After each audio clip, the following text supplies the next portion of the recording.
So let's talk about a leadership idea that honestly sounds pretty perfect on paper. Servant leadership. It's everywhere, right? Taught in business schools, praised by CEOs. It's all about putting people first.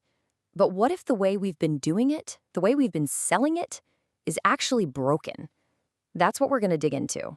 I mean, this quote from Gandhi really captures the soul of it, doesn't it?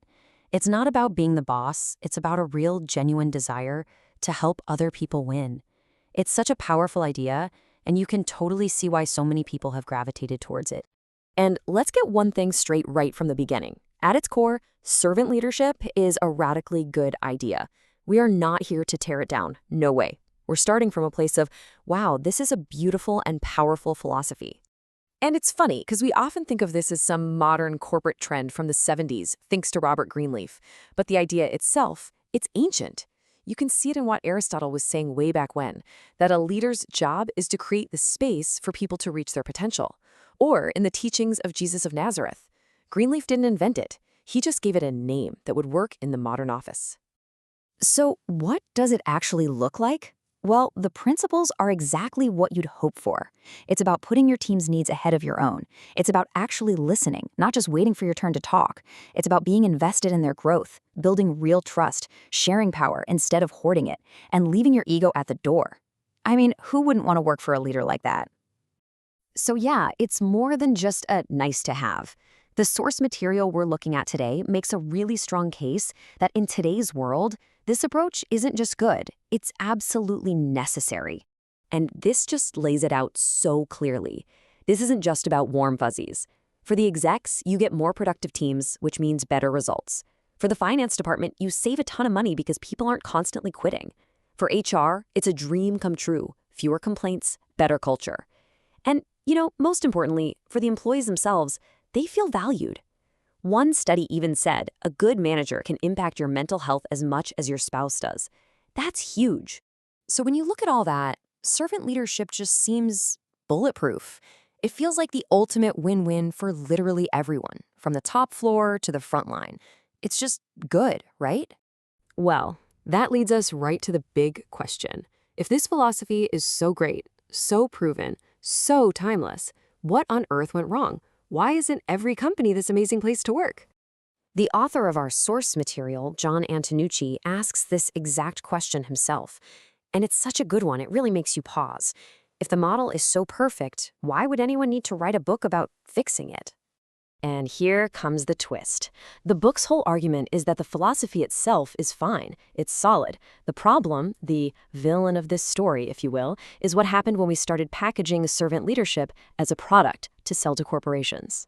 And to understand that, we have to talk about three little letters, ROI, return on investment. In the business world, pretty much every penny you spend has to be justified. You spend money on training, the C-suite wants to know, okay, but how is this going to make us more money? This quote from the source just nails it.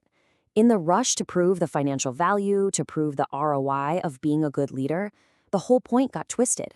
The focus shifted from how can we serve our people better to how can serving our people make the company more money. Now, that might sound like a small change, but the ripple effects are massive. That focus on ROI started to poison the well. Let's break down exactly how. Okay, the book gives this perfect analogy. Picture this. You're helping a friend move. Why do you do it? For the friendship, for some pizza, maybe a few beers. It's about the relationship. Now, what if your friend said, I'll give you $500 to help me move? All of a sudden, it's not a favor, it's a job. The focus snaps from the relationship to the transaction. It's just not the same. And that is the absolute core of the problem here. The what you're doing, helping, serving, it stays the same. But the why, your motivation for doing it, that changes everything. The second it becomes a transaction to get something in return, it loses its authenticity. It's just not real anymore. And this is what that transactional mindset looks like when it hits the office. Leaders get this pitch. Hey, if you serve your team, they'll serve the mission. And just like that, service isn't a calling, it's a tool for productivity. Empathy isn't about connecting with another human. It becomes a strategy to keep retention numbers up. The whole thing becomes about what you can get from your people. So the solution isn't to just ditch these amazing principles, it's to rescue them. The author calls his fix servant-minded leadership. And it's all about this one simple but incredibly powerful shift in focus. You have to stop thinking about what you can get from your team and start obsessing about what you can get for your team. Not because it'll make you money, but because it's the right thing to do, period. And that really leaves all of us with a pretty tough question to chew on. Think about the leaders in your life, or maybe even your own leadership style. What's the real driver? Is it a genuine desire to serve other people? Or is it all about serving the numbers on a spreadsheet?